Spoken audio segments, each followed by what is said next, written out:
In a world where most people watch movies and then forget about them, two brave heroes join forces to watch them again and then talk about them. Join them in their epic journey as they go back in time, a decade and beyond, to revisit and break down films from a vast array of genres. Do these movies hold up over time? Are they classics? Find out on Retro Movie Roundtable. Starring your hosts, John Flack and Russell Guest. Coming now to headphones in your ears. Welcome all you lords, ladies, and knights of the Retro Movie Roundtable. Welcome where we watch movies and then talk about them. I'm your host, Russell Guest, and so sad today. You know, John's still back in time. He's been traveling. He's been working on his time machine. He got it working, and he's not able to join us today. And oh my gosh, he's back! John, you're back. What? Wow! What is today? Today, it's Christmas Day. It's Christmas Day. That's right. When did that happen? I don't know, man. It's 2018. In 2018. I'll tell you, the past is just about exactly as I remembered it. Surprisingly. You went to the future. And the past sometimes, and the future. I saw some good things. Did the Cleveland Browns win Did the Cleveland Browns win a Super Bowl? No, I don't think that's ever going to happen. So, sadly, there were some teams I didn't like that won them. Well, what happened on your adventures? Well, in all honesty, I have been planning a wedding that was quite short notice, and then me and my wife went on a honeymoon to the horrible land of Hawaii. And I hope you note my sarcasm in there. It is a wonderful place to visit, but bring money. It's expensive. So very expensive. Mazel tov. Thank you. It's we came back to a nice 2-foot snowstorm in North Carolina. Surprisingly, where up north they didn't get anything. Yeah, I was gonna say we've had a little bit of snow in Pittsburgh, but not nearly as much as you, man.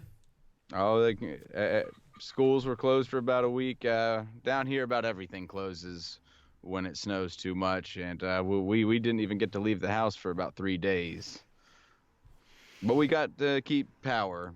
That's the most important thing. Well, with you coming back, I don't even know that we need a guest anymore. This is your welcoming home episode. It's Christmas time. It's a Christmas miracle. We're gonna get together here and let's talk about Home Alone today. What do you say?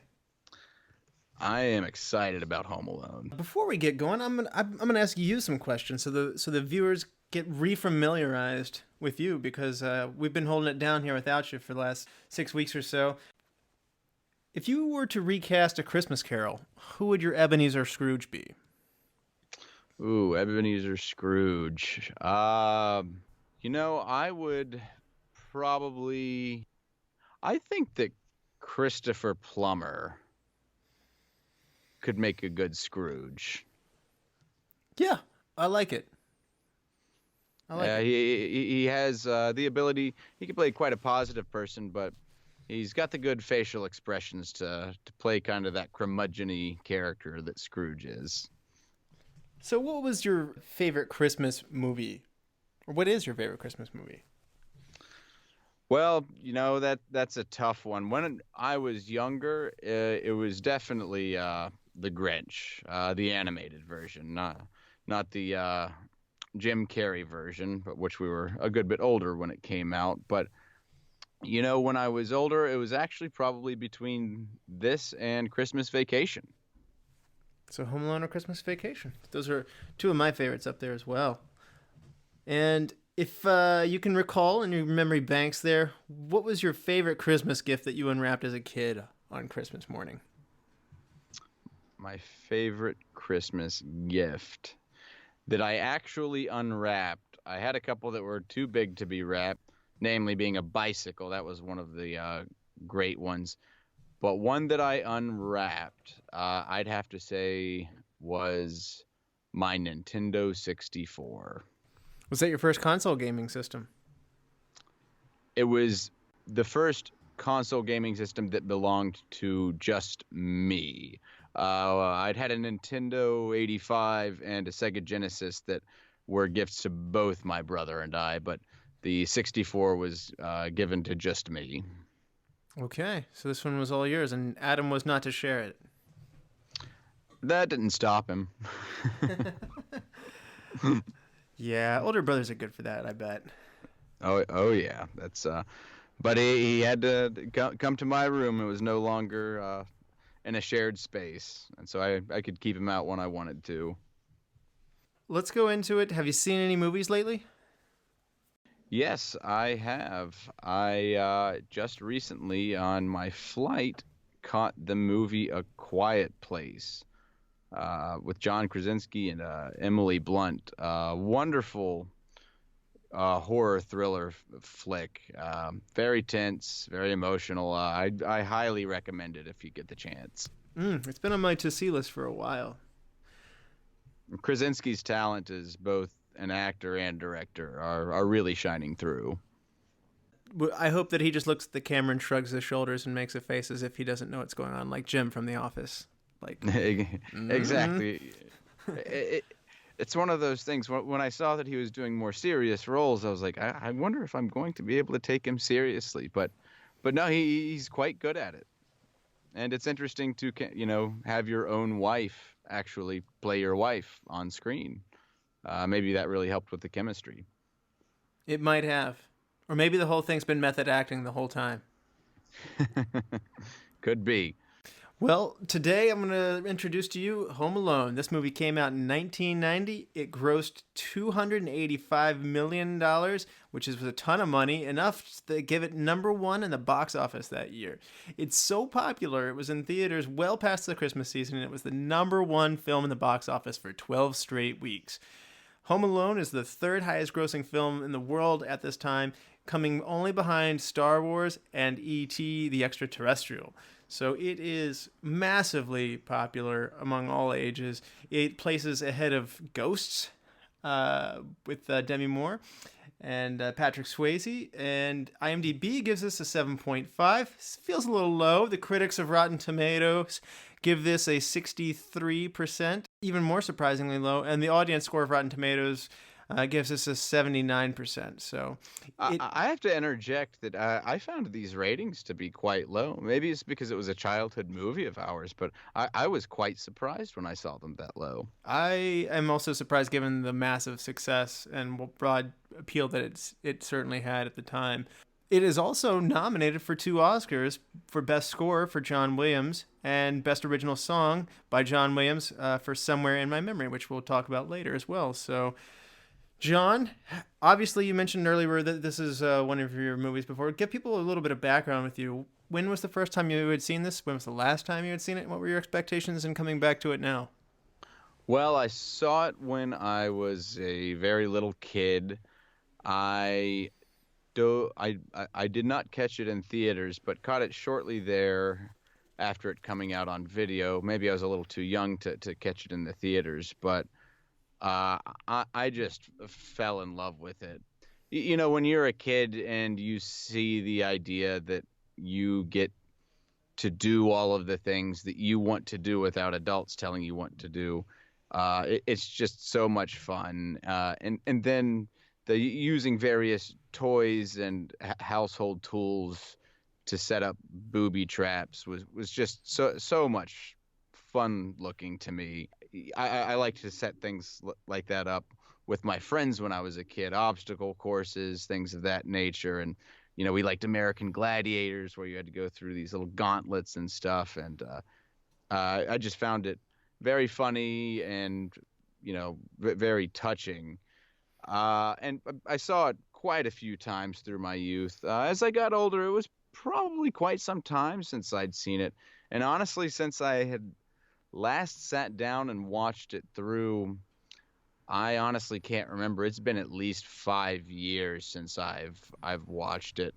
And my expectations were that I was going to come in and still really love what the film has to offer. And actually, I kind of came out of with a little bit more, having a child of my own now. Mm-hmm. Well, I am going to echo a lot of that. Obviously, we're the same age. I'm actually a little bit older than you by 3 hours. Old I man. Anyway, I loved this movie right away. I saw it in theaters. My parents liked it. My dad especially really enjoyed it. Everybody I seem to go to school with loved this movie. I can't tell you how many people at the time and the close years afterwards would say, "This is my favorite movie." Home Alone, what's your favorite movie? And it just was so widely popular. And it was a staple of the 90s. People related to Macaulay Culkin for people in our age group. And I think anybody who is around his age would identify with him. He's a clever, smart, charismatic actor. So I loved this movie from the beginning. I have seen it off and on throughout the years. I probably have never gone more than 3 years tops without seeing it. And certainly growing up, we had a VHS of it, and I watched it every Christmas pretty much. So I'm well rehearsed, and I should say I'm well versed in this movie. I love it, and it hasn't gotten old one bit. In fact, the heartwarming parts that you mentioned are the parts that I didn't appreciate as much as a kid, and the movie has aged very well as I have aged. So this is timeless. Absolutely. Yeah, I think we can appreciate more of it as we get older in various aspects and understanding what the spirit of the holiday of Christmas is. And a lot of it is forgiveness, reconciliation. And, when we're kids, we're not focusing on that as much. You get to see that more when you're an adult. Yeah, well, we're going to get into this movie. We're going to spoil it. But before we do, let's go to an advertisement. What's that on the roof, John? I think it might be a reindeer. A reindeer? Yeah, well, oh man, who's here for the advertisement? I think it must be jolly old Saint Nick. Merry Christmas! Santa Claus here, and if there's one thing I like, it's cookies. If there's two things I like, it's cookies and the Retro Movie Roundtable podcast. Ho, ho, ho, ho! Santa's here to ask you all to be good little girls and boys this year. And go to iTunes, Stitcher, Spotify, Google Play, or wherever you get your podcast and subscribe to the show. Give it a 5-star review and rating. Also, give the Retro Movie Roundtable a like on Facebook. Ho, ho, ho! Tell the guys what you think of the show and the movie of the week. Let them know your thoughts. Write to the show at retromovieroundtable@yahoo.com and tell a friend about the show. I told Rudolph. Ho, ho, ho!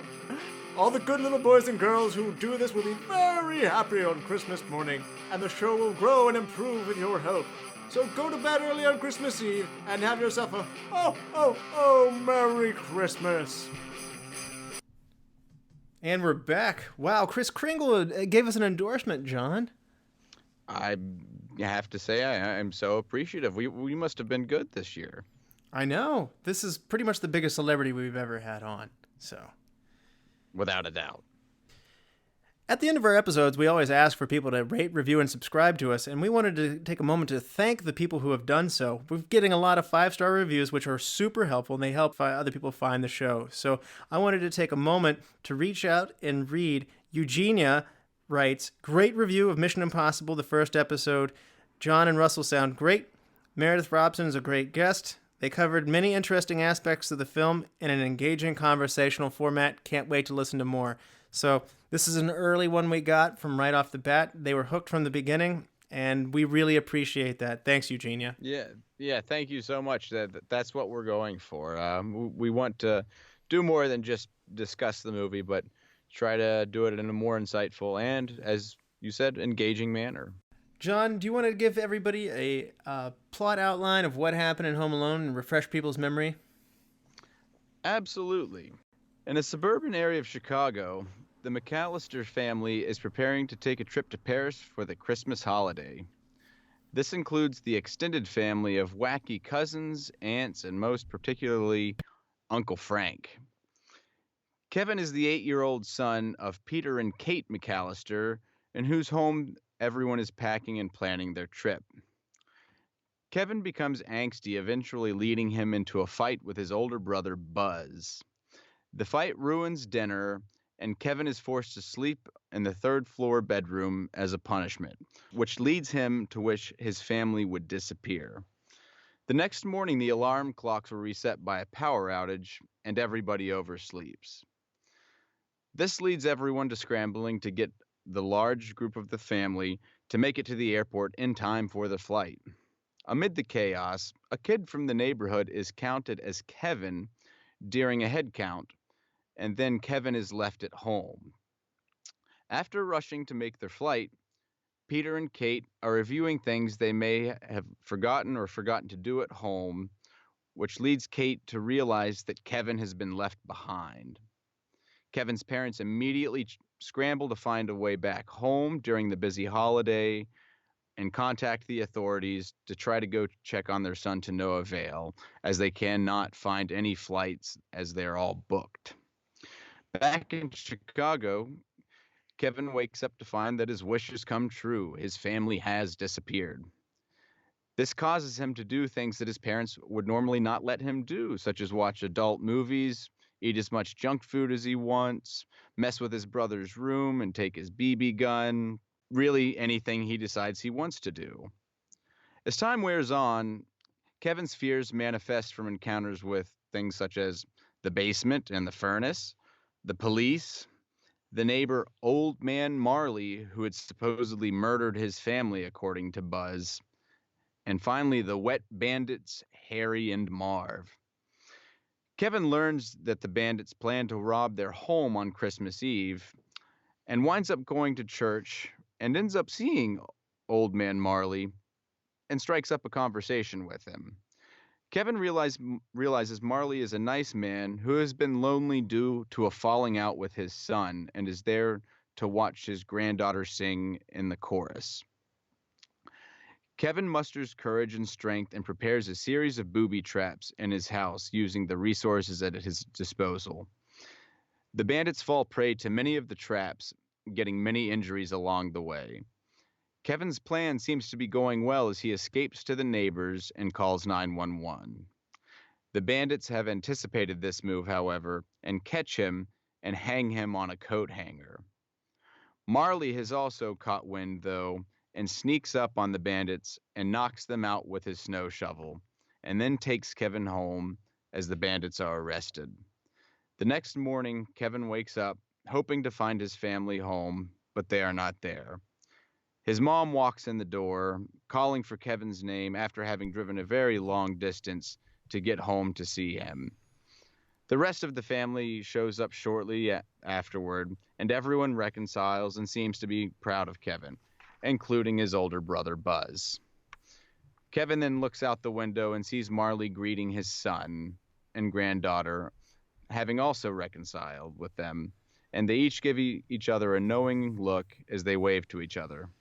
And in that moment, Buzz walks into his room and yells for Kevin and asks what he's done to his room, and Kevin runs off in a panic. Well done. Well done. I felt like I had just watched it again. Thanks for replaying that for us. You're welcome. Before we go forward, though, you mentioned about the House of Horrors that he made for the Wet Bandits. Let's go through some of those great traps that he set for them. We can go through them. There aren't actually that many, but they stand out in my mind so well. The BB gun, which he initially shoots Marv in the face, and then he shoots Harry in the nuts. There's ice on the steps where they both fall down it comedically. There's the hot doorknob, where the grill starter heats up the doorknob and burns anybody who would touch it.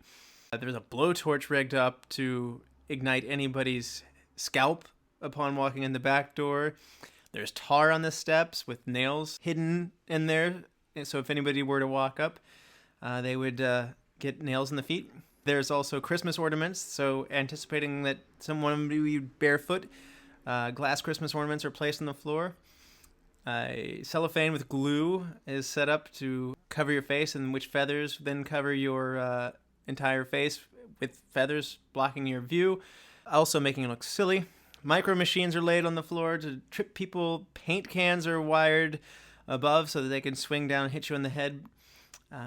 Trip wires are set up. Tarantula on the face is a fun added trap that's kind of a spur of the action kind of thing.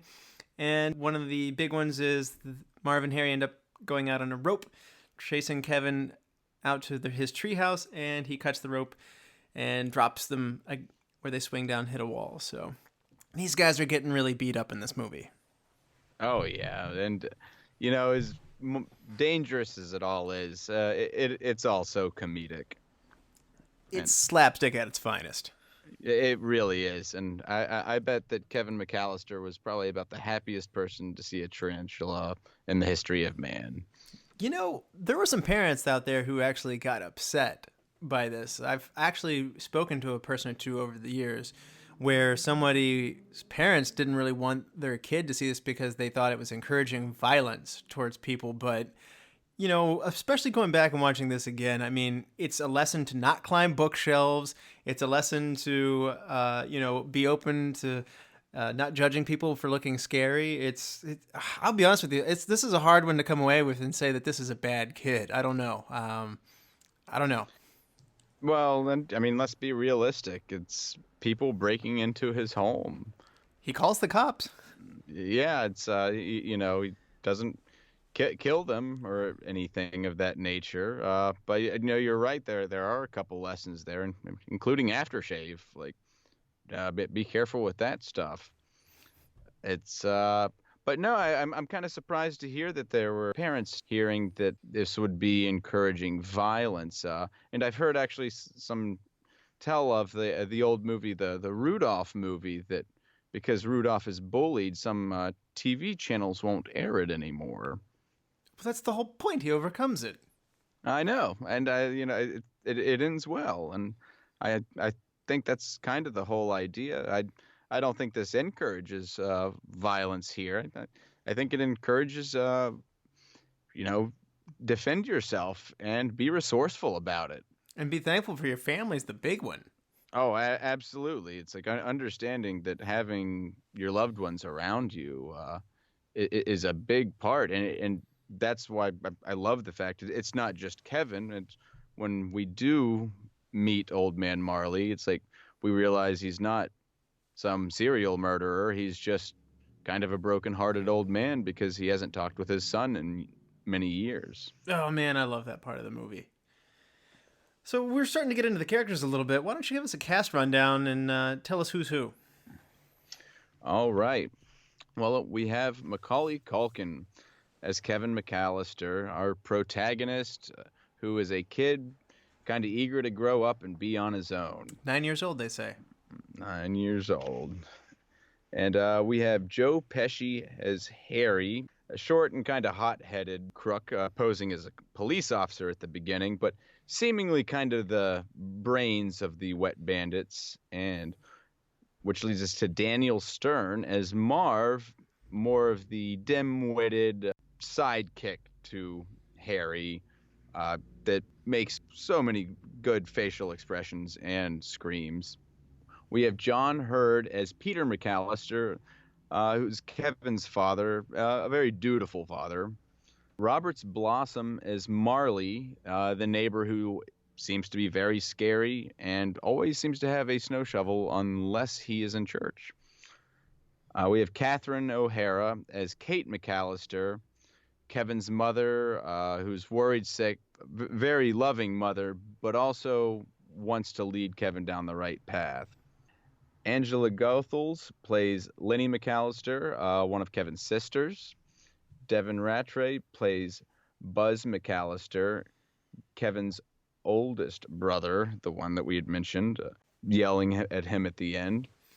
And we have Gerry Bamman as Uncle Frank McAllister, Peter's brother, and who's just kind of a goofy uncle and seems like a bit of a cheapskate.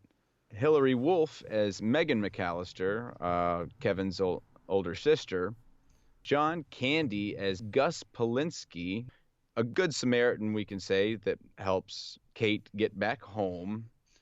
Michael C. Maronna as Jeff McAllister, Kevin's brother. Kristin Minter as Heather McAllister, Kevin's cousin. Diana Campino as Sandra McAllister, Kevin's cousin. Jedidiah Cohen as Rod McAllister, Kevin's cousin. Kieran Culkin, Macaulay Culkin's actual brother, plays Fuller McAllister, who is a younger cousin who has a tendency to wet the bed. Senta Moses as Tracy McAllister, Kevin's cousin. Anna Slotky as Brooke McAllister, Kevin's cousin. Terrie Snell as Aunt Leslie McAllister, Uncle Frank's wife. So this really gives you an idea of how big of a family unit they had to herd together on this trip. A couple of fun, you may know these people from. Michael Maronna, there is the older Pete from Pete and Pete. If you were a kid in the 90s and watched Nickelodeon, you may know this beloved TV show as well. So he's the redheaded brother. Yeah, there's a few of them that really pop up. You know, Kieran Culkin actually has a successful career going now. He is currently in an HBO series called Succession. It's quite popular. So it's kind of interesting to see that his younger brother progressed in real life. Kristin Mentor is also on ER for about 8 seasons. She plays a character named Randy Franzak. Okay, So. I didn't know that. That's the brunette older sister that's counting the kids in the car. So she grows up to be an ER. Few other casting comments. It's interesting that John Hughes recommended Macaulay Culkin because Macaulay Culkin had been in a previous John Hughes movie, Uncle Buck. Columbus still wanted to find his own actor for the lead, and he tested over 200 child actors, and in the end, he agreed with Hughes and felt like Macaulay Culkin was the best. So kind of don't tell me who to pick. All right, good pick. Well, and if I read correctly, actually, the kid that is on the van that gets counted as Kevin is an actor who auditioned for the role. And by the way, he's good too. Not as good as Macaulay, but he does that little part so well. Yes, he does. Everybody on the set was amazed, though, how professional Macaulay Culkin was. Joe Pesci even told Entertainment Weekly that he's not even like a 9-year-old boy. He's like an old man already. So he was experienced with other acting gigs already, and so even though he was young, I think he was actually a year older than he plays in the movie. I think he was 10 at the time of this. He really impressed Columbus and everybody who was there, and so I think it's needless to say this is Macaulay Culkin's, opus magnum. This is his best, wouldn't you say? Oh, absolutely. I mean, there were some other fun ones along the way too, but this is definitely the pinnacle of his career, I'd say. Now, somebody who has an illustrious acting career is Joe Pesci. I mean, he's been in so many things, Goodfellas and Casino, and he's known to be a gangster guy. Raging Bull. But, this would lead him to do My Cousin Vinny. Wonderful comedy movie. This was the change in direction for him, though. I mean, he in the 90s starts to go on Saturday Night Live as a host. He goes into the Lethal Weapon series, come Lethal Weapon 2 in 1989. So that's kind of where he starts to go down this road. And then right around the corner there's Home Alone. And like you said, My Cousin Vinny. There's a movie called The Super that he does, which is a comedy, not nearly as good. Down the line to Gone Fishing with Danny Glover. And there's a number of comedies that Joe Pesci, for whatever reason at this point in his career, he's stepping outside of his dramatic, serious acting. And it's kind of interesting. This is kind of a bridge to that because he's playing a criminal, and he's a straight-faced, short-fused criminal. But he's doing it in a very slapstick manner, and he just dove right in there and did an amazing job. Yeah, I have to say, him in the Lethal Weapon series, I still can't take him seriously with bleached hair. Just can't do it. So some other people were considered, though. De Niro and Rowan Atkinson, Bob Hoskins, Danny DeVito, Christopher Lloyd, Dudley Moore, Phil Collins, and John Lovitz were all considered for the role of Harry Lime.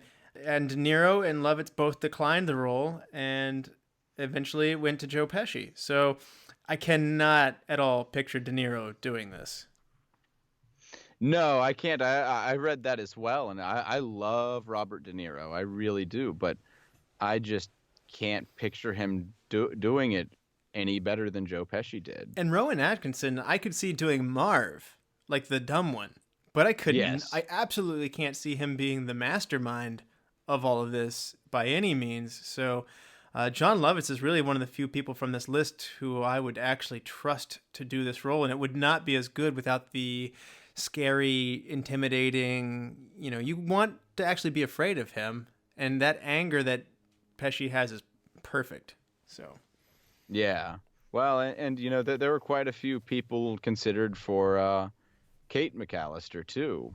Jennifer Grey, Maureen McCormick, Gates McFadden, Kelly Preston, Madonna, Meg Ryan, Mary Steenburgen, who I love in her recent comedies, Kim Basinger, Linda Carter, and Kim Cattrall. But Kirstie Alley as well. Kirstie Alley. But I love a lot of these actresses, but I just really think that Catherine O'Hara brought the motherly sensitivity to the role that was needed. She is horribly underutilized. I think she's a brilliant actress, and I don't know why she's not in more things. That's why I like that they put her in, like A Mighty Wind and Best in Show, and Christopher Guest really seems to like her, and she is very underrated and underutilized, I believe. Daniel Stern actually was not the initial plan to go with Marv. They liked him, and they certainly wanted to go with him, but they couldn't afford him, and they didn't think that it would work out with the scheduling. They ended up bringing another actor in to do Marv to work with Joe Pesci, and they just didn't have the chemistry. Things weren't going right, and so they went back, and they gave Daniel Stern the money, and it worked out. So, and I'm really glad they did this. His physical acting is right up there with like Michael Richards from Seinfeld, who plays Kramer. And his physical humor really, really makes this movie. His physical definitely does. And just the kind of off-the-wall comments. He delivers them very well. Almost Kramer-like, as you mentioned. It's just, things that are just so ridiculous that you don't know whether to laugh or be mad at him. This is his top of the mountain, I think, for him. I do think so as well. John Candy did all of his work in one really long 23-hour day. Many of the lines that he delivers are improvised, so that's just John Candy being likable John Candy. I think, if I recall reading correctly, I think that the whole story about leaving his son at a funeral home, that was not scripted, just kind of ad-libbed. Yeah, it turned out okay. He started to talk again in about 6 weeks. Well, and, that's a wonderful scene because, John Candy and Catherine O'Hara, they had worked together before as comedians and stuff. And actually, she gave the eulogy at his funeral. And so I think the chemistry there was really great. Absolutely. And one other fun recasting, or not recasting, I should say, casting considerations were young Keanu Reeves and River Phoenix were both considered for the role of Buzz. But they actually go on to appear together in a movie called I Love You to Death in 1990, and that comes out just a little bit before Home Alone. I'm glad neither of them got this part because Buzz is a truly dislikable human being, and I like both of these actors, and they got the perfect dislikable ham-faced kid to barf up pizza and make Kevin angry and push him. Yeah, it's like I don't even like Buzz's kind of almost Buzz haircut. Like they did that so well to make it, especially having been a younger brother myself, like it really gave me that feeling of having frustration towards your older brother. So this is later in John Hughes's lexicon here, or I should say library. He is a great writer for comedy because he doesn't just write the funny. He always makes sure to put a lot of the characters in there. He focuses on relationships of people, and this movie, and why I think it's timeless, it goes down to the great story writing. So John Hughes gets credit here to me to starting off with something that was amazingly well written. Most comedy screenplays and stuff like that will just say the burglars get beaten up, but he wrote things into very specific detail, anchoring it to the place, suggesting Macaulay Culkin. John Hughes is a comedy or movie writing veteran at this point, and it shows here. What do you think about John Hughes, particularly in Home Alone here?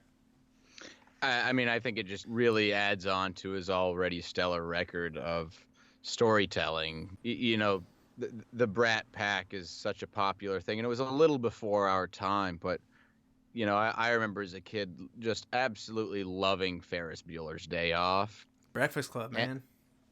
Breakfast Club, yes, it was great. All of them are great, but Ferris Bueller's, it kind of reminds me a little bit because you have this youth that's just kind of rebellious. He seems to know how to write that character into a very likable character. Not all rebels are going to be likable, but he seems to have a really good way of doing it and really drawing. You can tell he draws from his personal experiences and puts it into his work.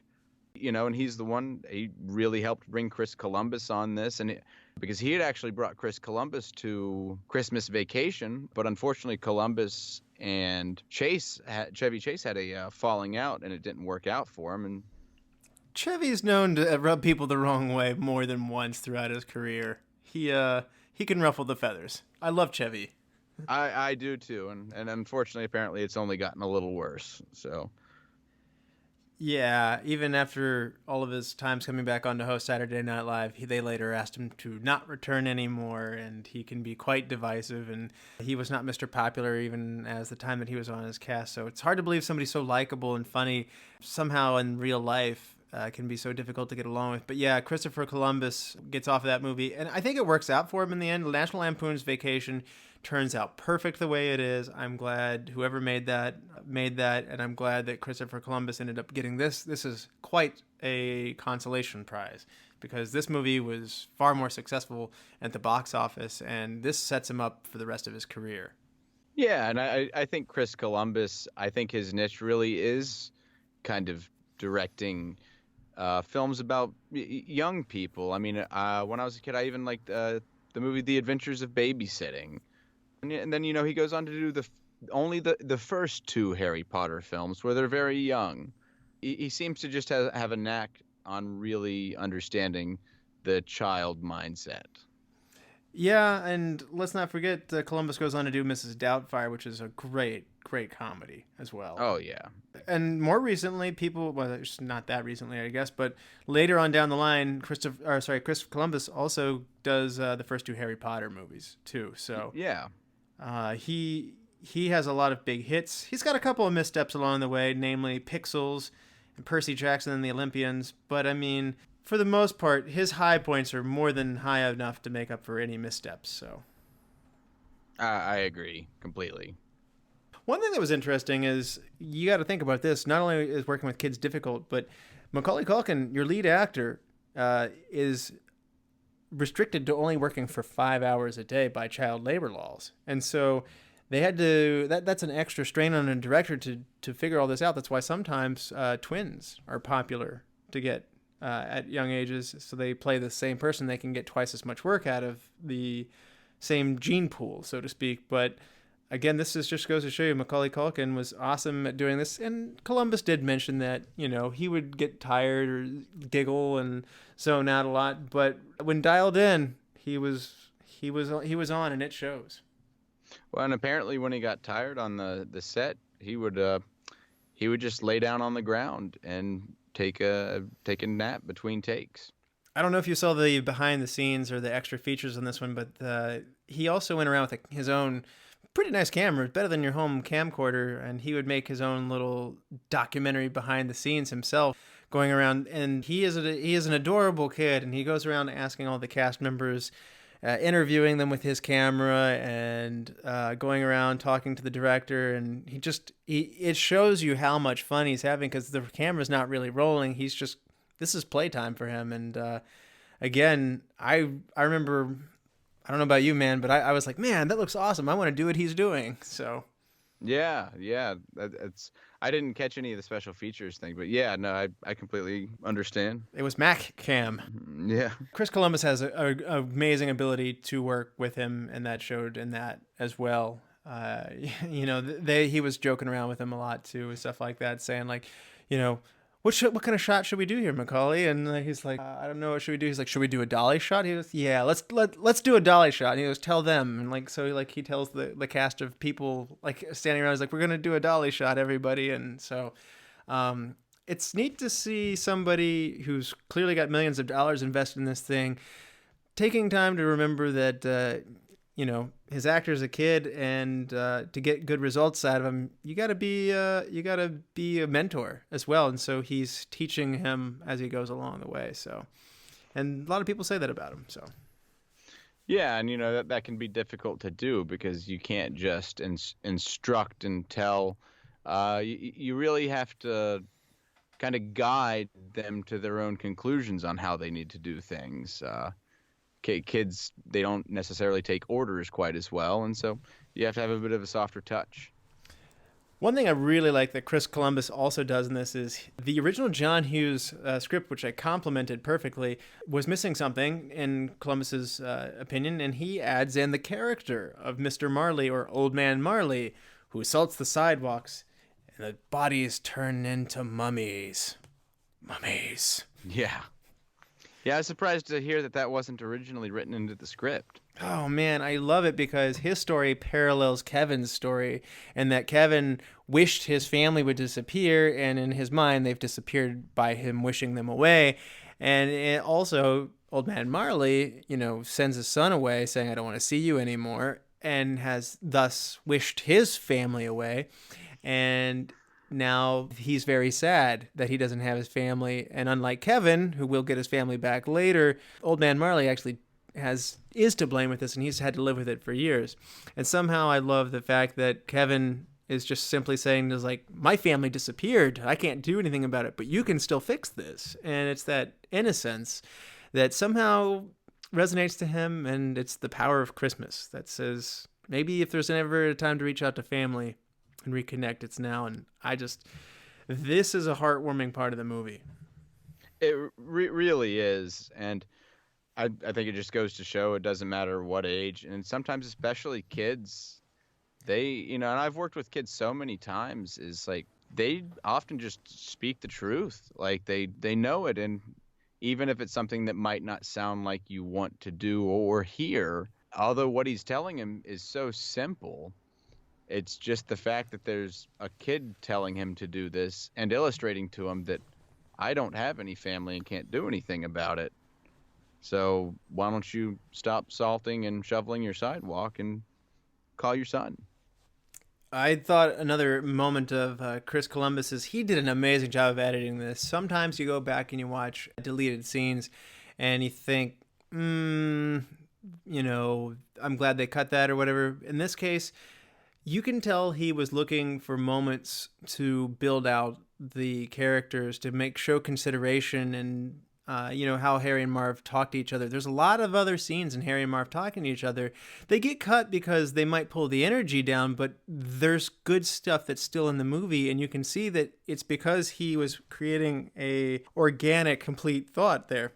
There's a lot more scenes in Paris where his father is having a hard time getting a hold of the police and trying to find his kids, and it shows that his father cares. That part doesn't really come through in the movie as much in the final cut, but they got rid of all of these things with good reason. There's a little bit more of Uncle Frank pulling down Kevin's pants and making fun of him, and they laid it on him sufficiently. So the only deleted scene that I thought had any merit in making this was after Kevin takes a sled ride down the stairs and crashes out in the front yard.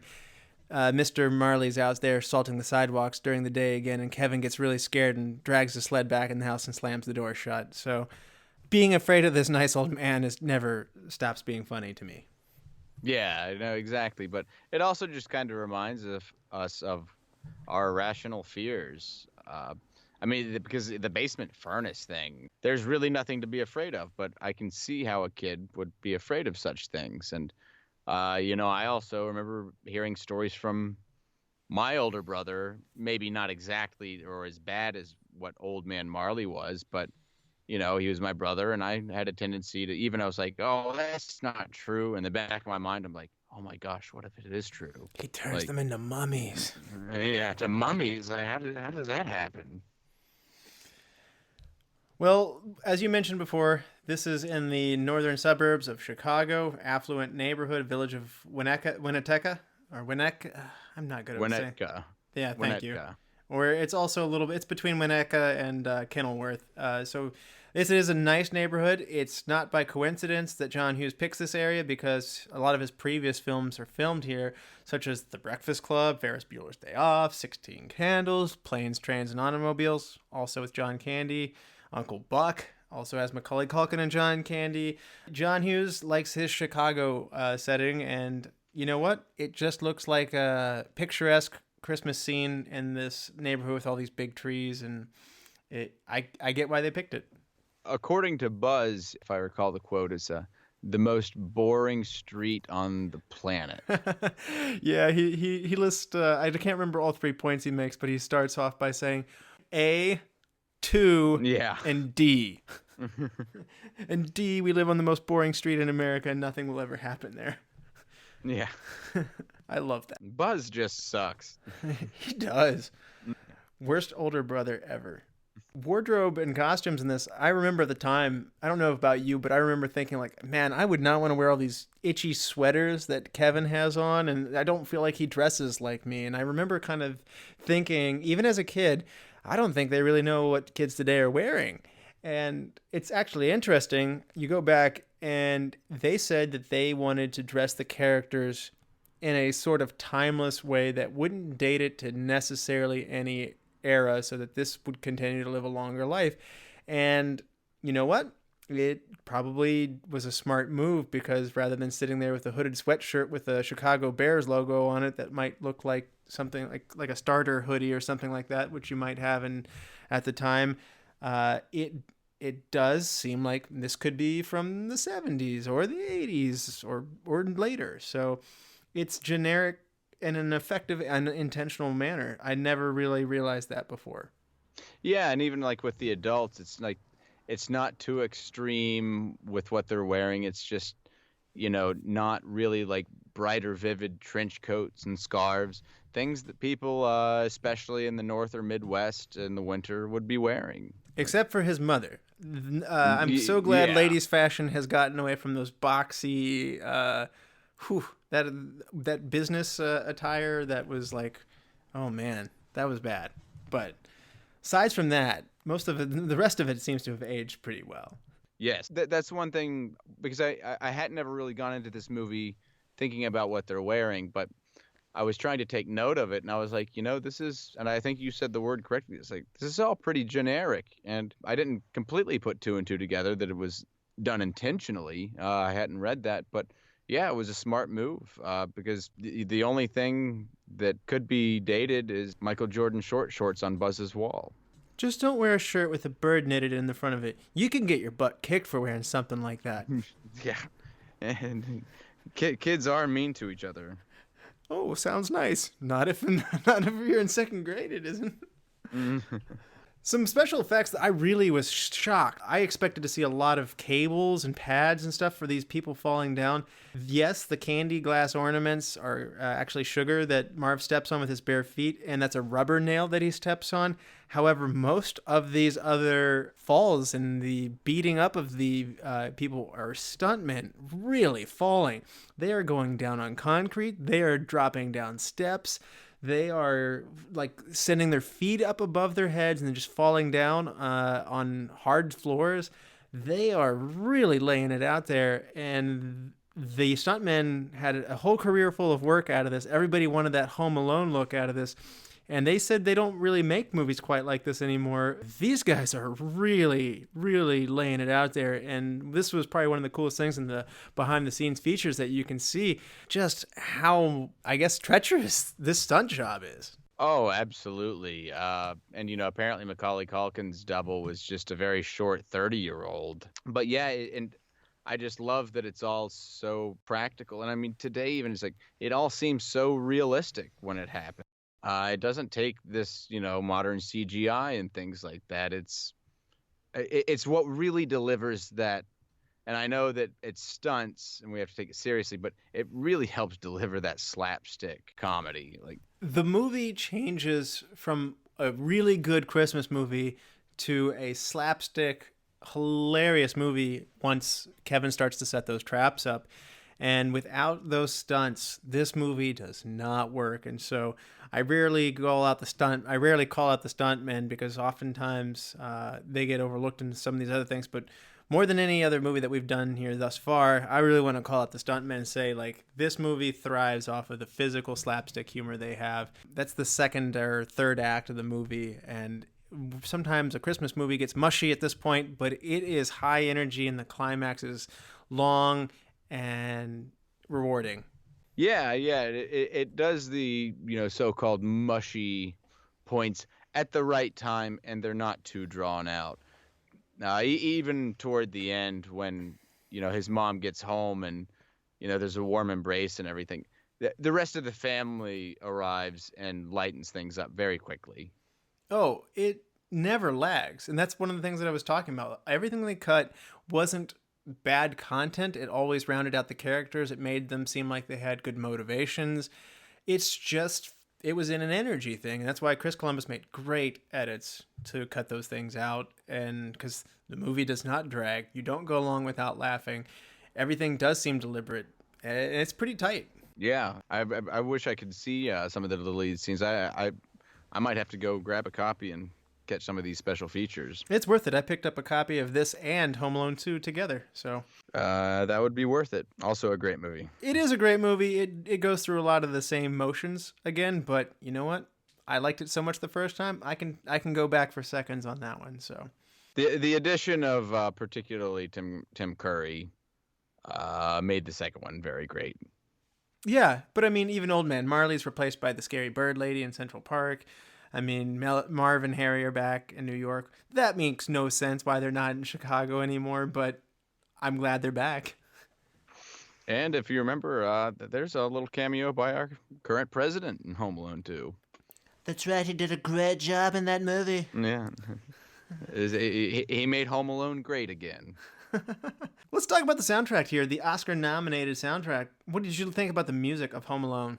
It's just wonderful. I can't think of a movie that I know John Williams has done where the soundtrack is not fantastic.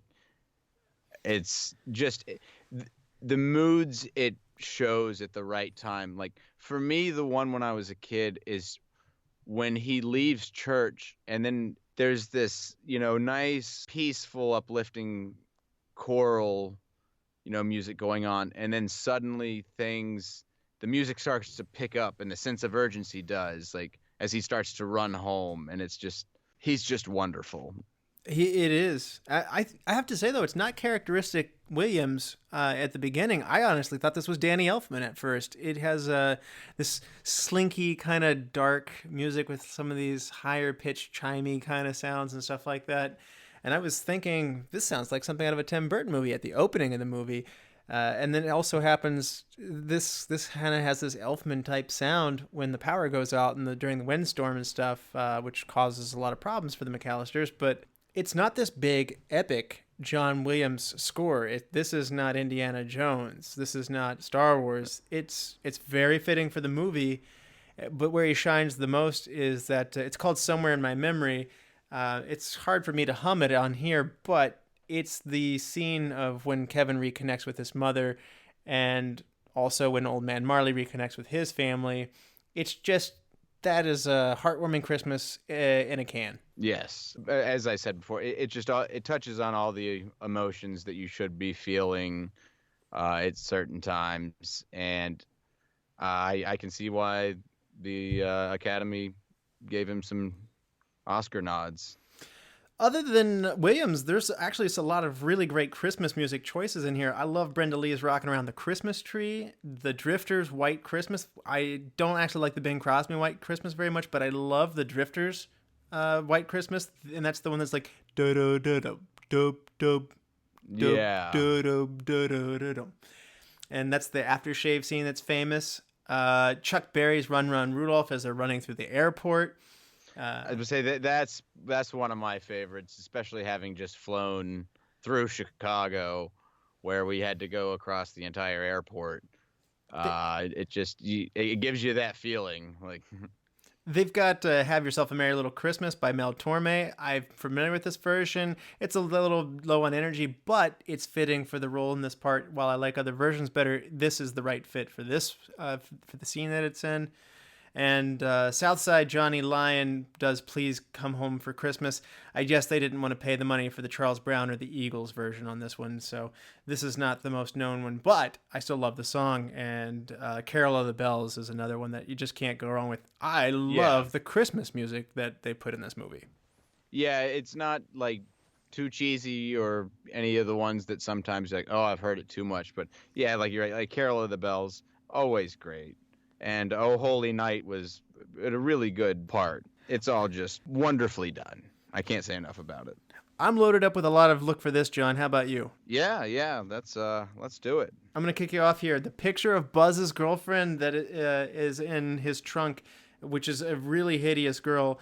It's a hideous girl because that's a little boy made up to look like a girl. It's actually Chris Columbus thought it would just be too mean to make fun of any girl like that, so they got the art director's son and made him into a very ugly girl. I love the response of, Buzz, your girlfriend, woof. Yeah, it's a great point. What I liked is that apparently Joe Pesci deliberately avoided Macaulay Culkin on set because he wanted Culkin to think that he was mean. He does seem kind of mean in it. Also, he had a hard time not cussing, they said. Yes, yeah. So in the movie, Kevin watches a videotape. It's used several times that he uses to interact with the Pizza Man or with the Wet Bandits. And it is a VHS tape called Angels with Filthy Souls. Well, that's not a real movie. They actually filmed that special for this. It is similar in era and references another movie called Angels with Dirty Faces from 1938. But Angels with Filthy Souls is not a real one. So that's actually great lines with, I'm going to give you to the count of 10. 1, 2, 10. It's the laughter, too. Oh, absolutely. I can't even do it. It's not bad, really. Keep the change, you filthy animal.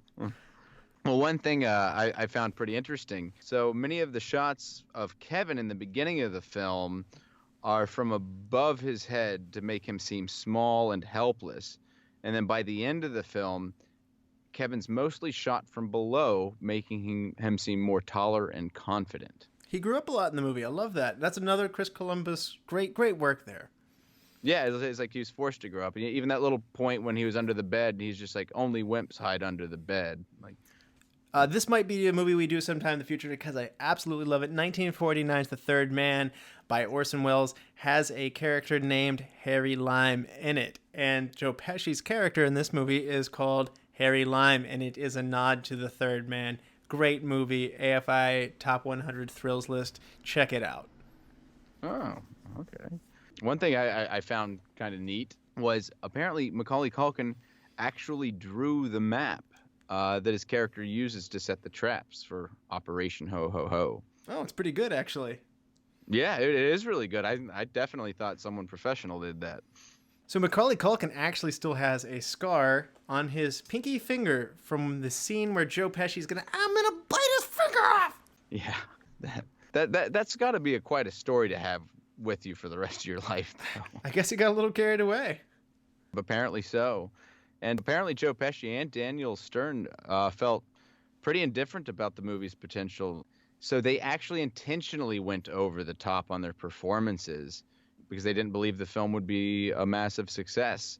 And I personally think that over-the-top performance is what helped make it a success. I think that it is great. And along those lines, the scream of Daniel Stern when the spider is placed on his face and he shrieks like a little girl, it's really him. It really is. I've got one more. How about you? Do you have any left? Yeah. Well, apparently, and I kind of felt this too, because when I was younger, I was like, that's kind of a weird one. Chris Columbus's least favorite booby trap in the film is when Harry gets doused with feathers because it was too soft compared with the others. The thought had occurred to me, but I just like it. It's too funny. And then you get that great line of like, Marv, where are your shoes? It's like, why are you dressed like a chicken? That was ad-libbed, apparently. Why do you look like a chicken?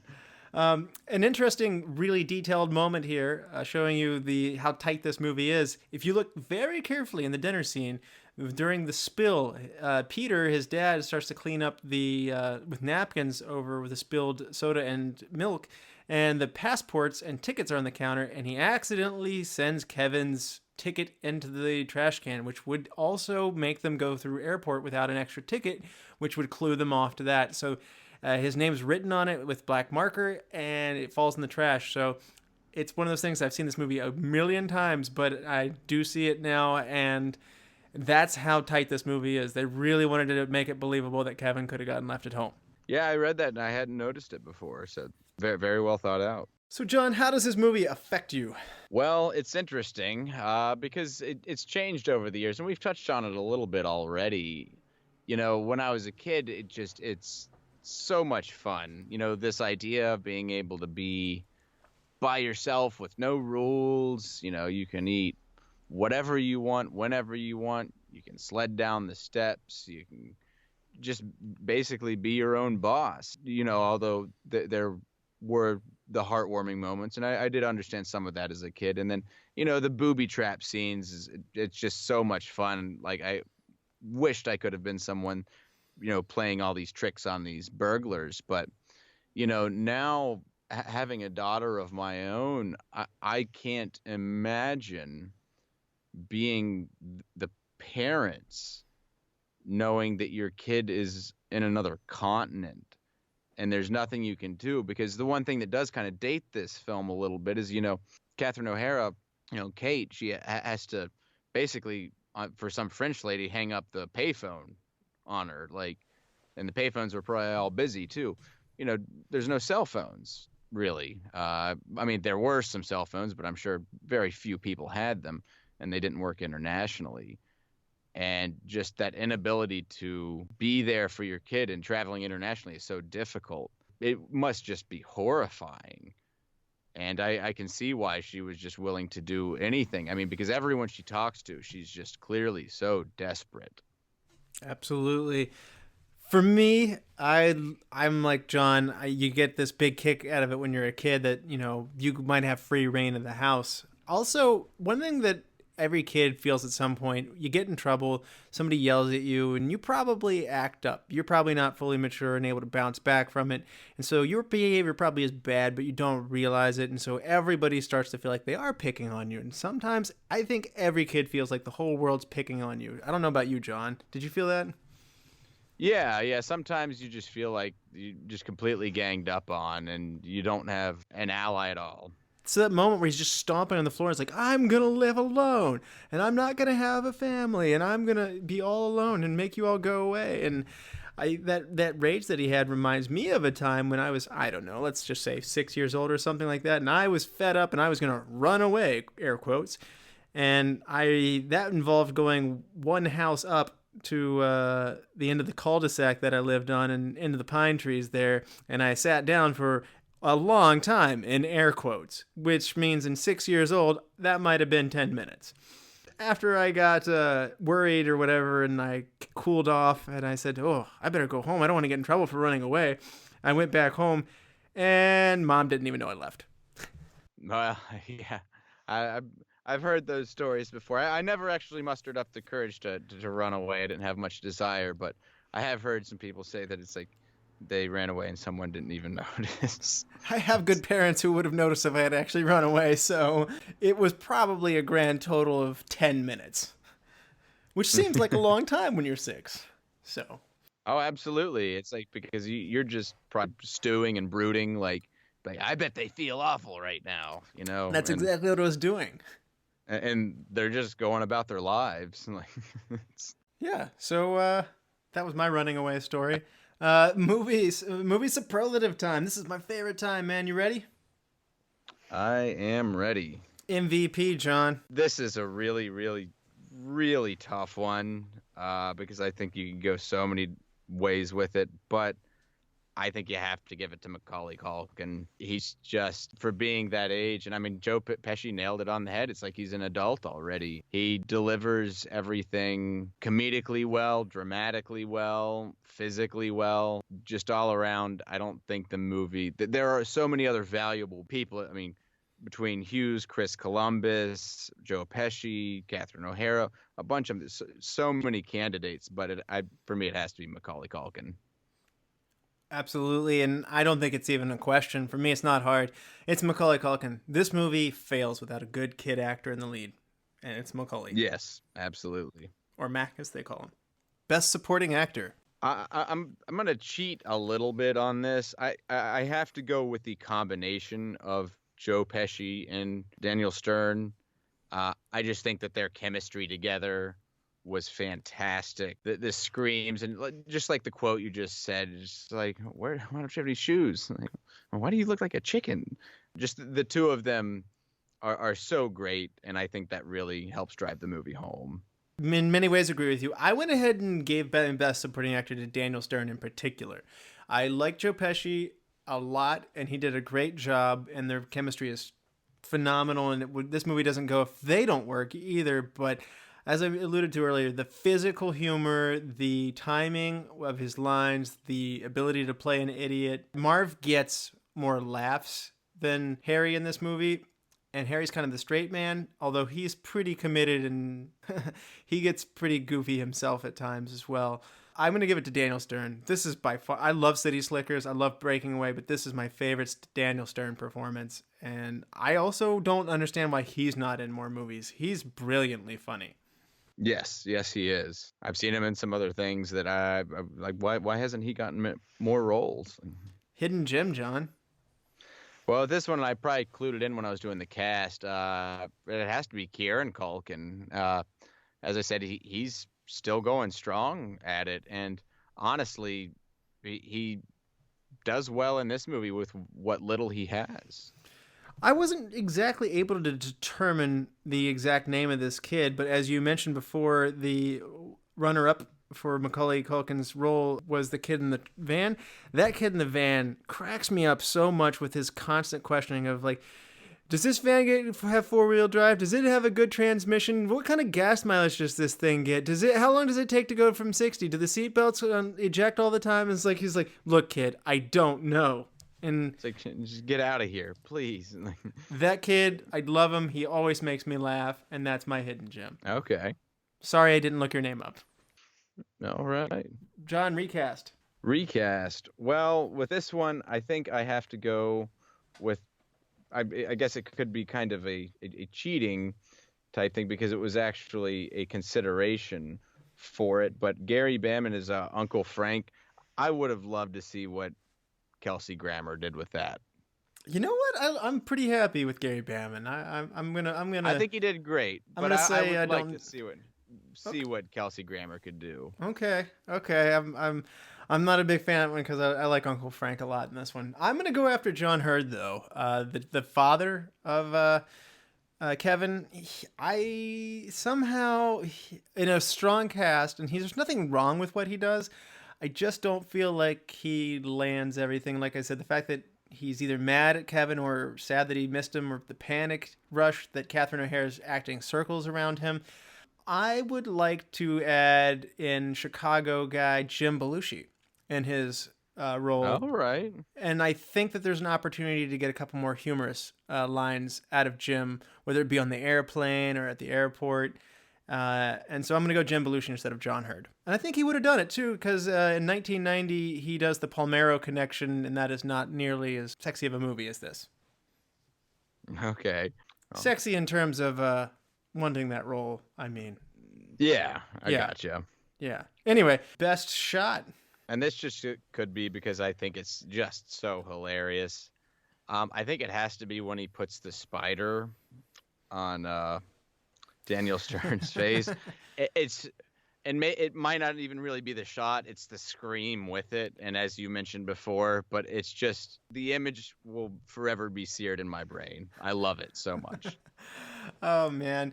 I love that too. And I'm going to go with a very similar one because it's Daniel Stern again. It's a close-up low viewpoint of Marv's head popping through the doggy door, smiling, looking at Kevin nervously. And Kevin has a BB gun pointed right at his head, and he's like, "Hello," and then shoots him. That's pretty great too. That is a great shot. True shot. Best scene. Best scene, I'm actually gonna go with, because I feel the turmoil of it. It's actually them kind of running through the airport. Maybe it's because of the music. You do like that Chuck Berry, don't you? That's going on at the same.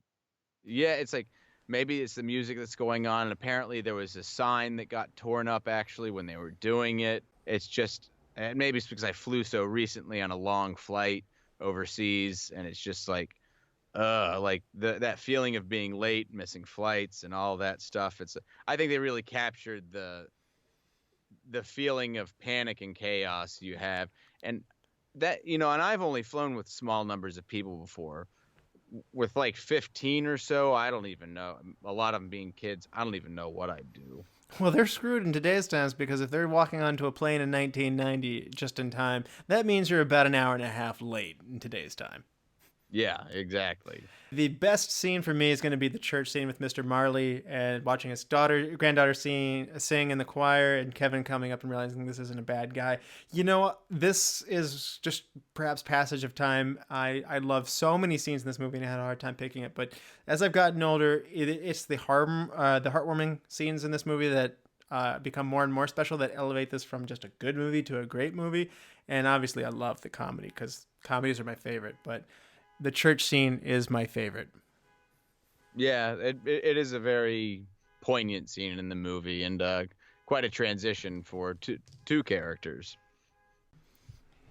John, change one thing.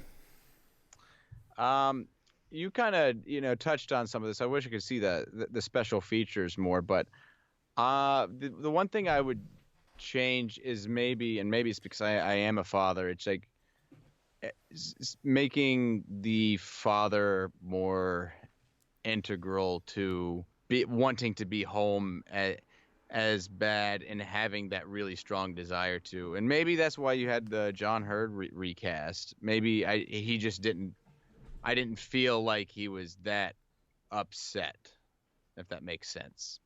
I agree. And that's probably why I went after him, because it may not all just be the fact that he wasn't given the opportunity. I think maybe somebody would have somebody could have done more with it.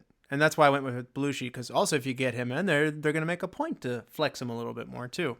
Hurd's billed above Candy in this movie, but Candy leaves a much bigger footprint on the movie. Oh, without a doubt. My change one thing is very similar to yours, but I'm going to add another one in there. I would actually like a post-credit scene of Marv and Harry in jail. Oh, that would be good. It's not a thing that happened back then. Post credits are a wonderful thing that come along. Thank you, Marvel Cinematic Universe, for popularizing these. But I would love to have Harry and Marv in the jail, and Marv telling somebody else, like, "We're the Wet Bandits." We're the Wet Bandits. I was gonna say it has to be the Wet Bandits. and the guy's like, "Who?" And like Marv's like, the Wet Bandits. And like Harry like hits him. "Would you shut up, Marv?" No, that would be good. Best quote, John. This one, it's just a little exchange at the beginning of the movie when Harry's impersonating the police officer, when he's talking to Sandra, and he asks, "Are your parents home?" And she says, "Yeah." "Do they live here?" She says, "No," and then walks away. And his line here, and he says, "No, why should they? All kids, no parents, probably a fancy orphanage." That is a good one. Man, there are a lot of good ones in here, and there's tons of them. I was thinking about keep the change, you filthy animal, but I love the delivery of Macaulay Culkin, or Kevin at the top of the steps, as Marv and Harry are laying on the floor after slipping on micro machines, and he says, "You guys give up, or you're thirsty for more." Yeah, that's a really good one. Almost joyous that he's not done with them yet. I love it. Yeah, like he's just toying with them. Kevin clearly grows up to become an excellent engineer, I'm sure. I would hope so. Might be kind of a scary engineer. Well, we've come full circle, John, and I would like to get your 5-star rating on Home Alone. You know, maybe it's just my sentimentality of the movie and added on with my new perspective on it, but I'm gonna go ahead and give it a 5 out of 5. It's just even coming up with things to change was rather difficult. To me, it's a classic Christmas movie, and honestly, I could watch it at times not around Christmas. Maybe it was the timing of seeing it as a kid and wanting to plant all those booby traps with my toys and whatnot. But I think I have to go ahead and give it a 5. I'm right there with you. I loved this as a kid. It made me laugh. It still makes me laugh. But as I've gotten older, there's depth in this movie. There's a lot of craft in this movie. It grossed a ton of money for a reason. I think the ratings on Rotten Tomatoes and IMDb are criminally low. I don't understand how this is in the 70s. I can't say enough how shocked I was to see that they were that low. I can understand that they aren't going to be 98% or something like that, but when I saw it in the 60s, I was like, wow. Yeah, this is a very good movie, and I'm going to give this a 5 as well. Any movie that has grown with me, like as I have with this, or as any movie that I've gone back to watch this many times over and over. And like John, I've watched this movie in summer. I've watched it on like movie channels when I have it and I own it. It's just one of those things where I will fall into it so quickly at any part of the movie, and I actually get really giddy and excited for when the traps are about to kick into gear. So like I'm already in love with this movie, and then like it's just about to get even better. So I feel like a kid again because it's Christmas time. I love the fact that there's the sense of a church in it at Christmas. I like the fact that it's about family at Christmas. The music's perfect. If you couldn't tell, John and I are having a love fest for this, and it's going to be a clean sweep of 5s right now. Sorry, we didn't have a countering opinion tonight with a guest, but John's been gone for so long, so it's just he needed his time to shine.